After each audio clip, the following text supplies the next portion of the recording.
Hi, welcome to Hitchhiker's Guide to Humanity. My name is Krys, and I am the host today. I am the human for the alien crystal. I'm here with my co-host Roni and our friend Silas, who is an expert on Kikuyu culture and a Kikuyu man himself. Welcome, Silas. Thank you for joining us today. Thank you so much, Krish. Good to be here. And thank you, Roni, for coming back in and helping us out with this conversation and adding your own insights into it. Thank you. So today, Silas, let's talk about how Kikuyu men are named. What is the tradition for that?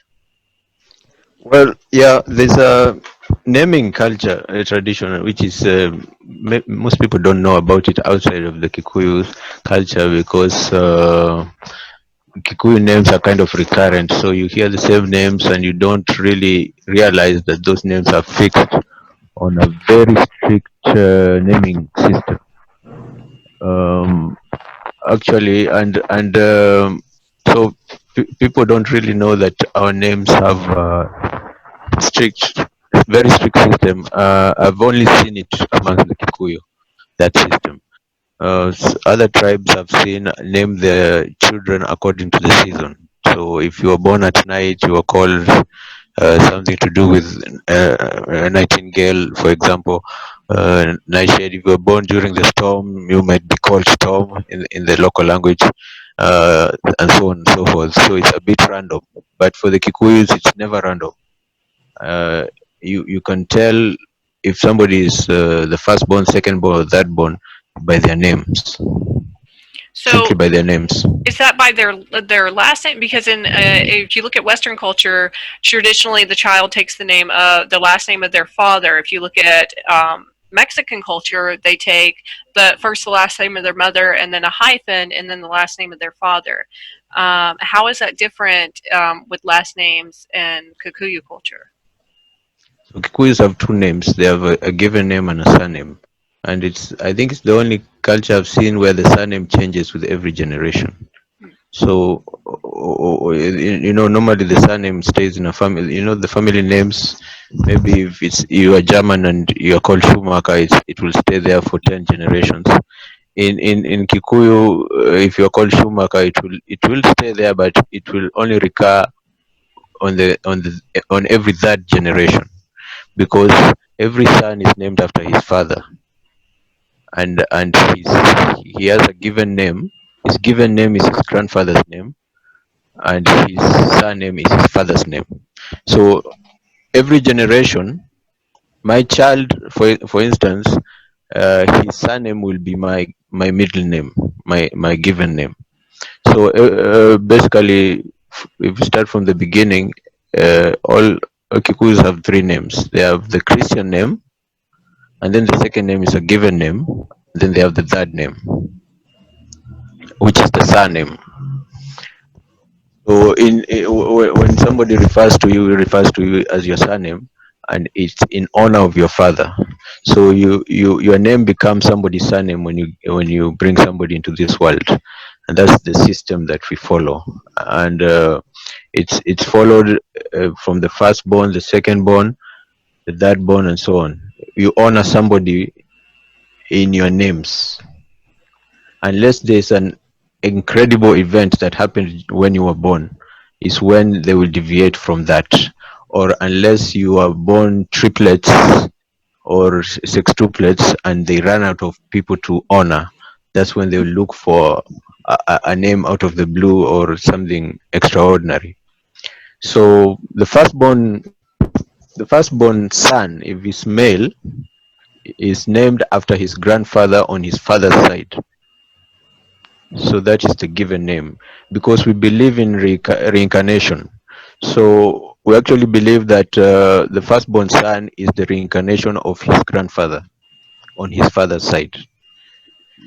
And so he'll have a given name of his grandfather, and his surname, of course, will be his father's name in honor of his father.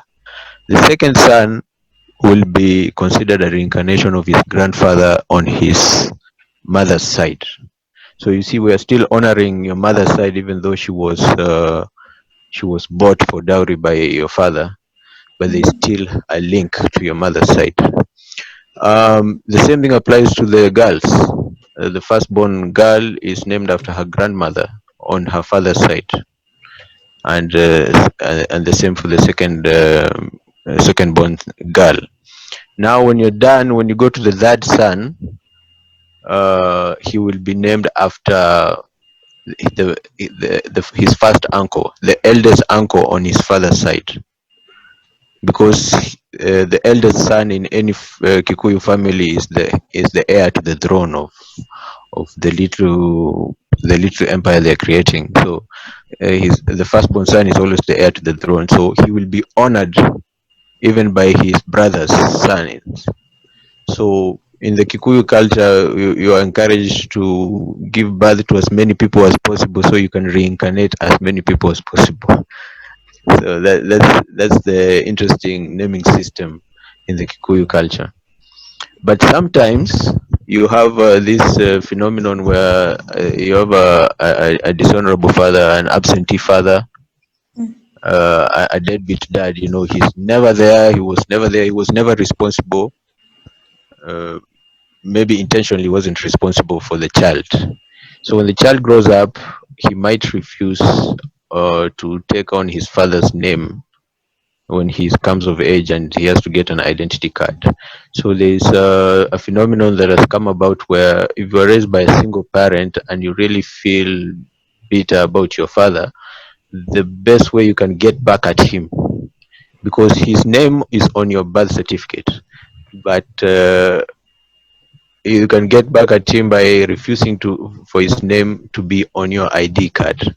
So you find some people, instead of honoring their fathers, because maybe they were completely absent, they honor their mother, and they actually take on their mother's name on their ID card. So whenever you see a woman's name on a man's ID, that means directly already means that he decided to honor his mother instead of his father, who was never there intentionally.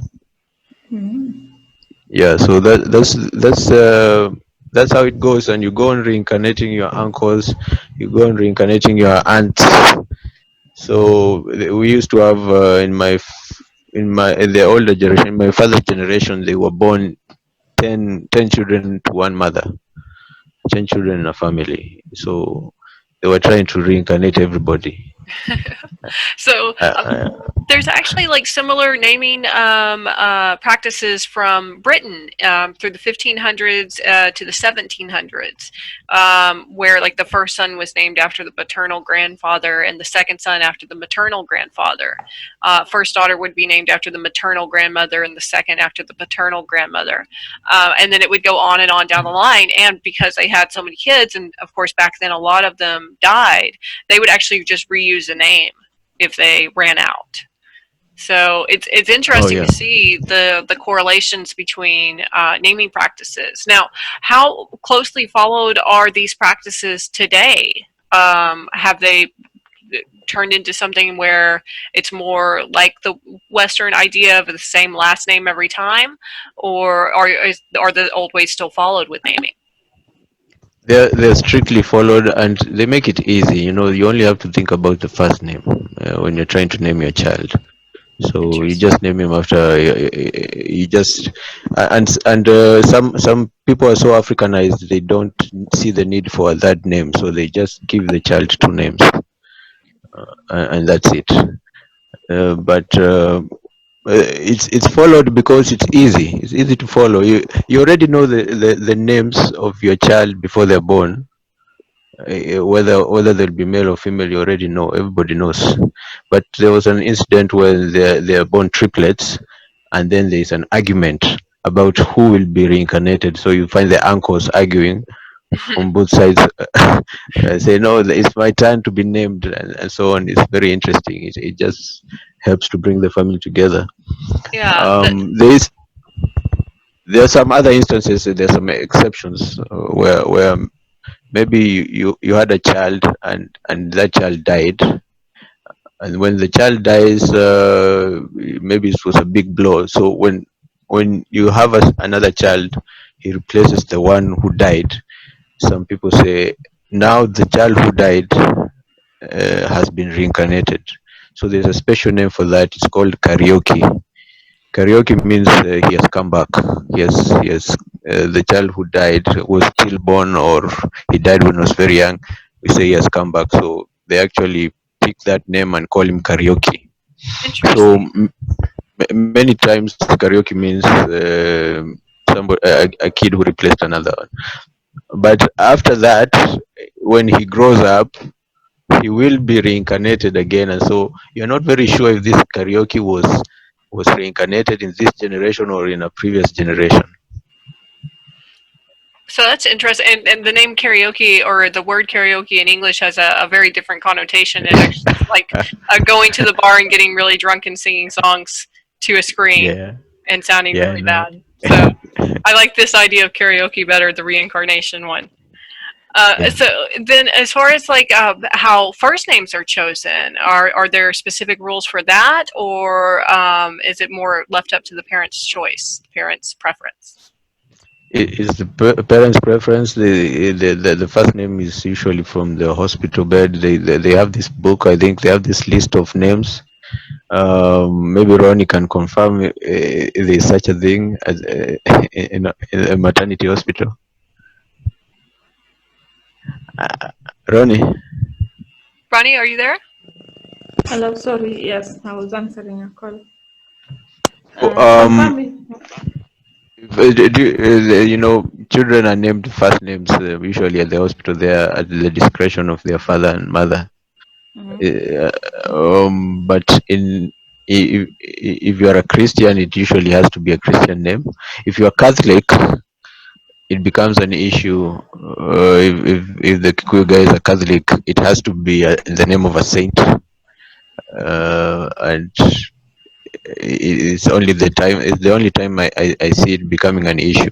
But most of the time they just pick a name, a random a Christian name, English name, Greek name. In the case of the Luo, they have extraordinary names. They might Yes, name that is true. after a president. I hear them naming people after events. Maybe right now in the Luo culture, there are many kids who are called COVID. Oh my goodness, Very soon there will be Uh, a child, a Luo child called COVID. I am very sure of that. In naming is not really something that we take so seriously in the Luo culture. You can name your child, especially the first name, anything you want, anything. The second name, it used to be as in you name them after in according to the time of day that they were born. If you're born in the evening, like me, I'm called Adhiambo since I was born in the evening.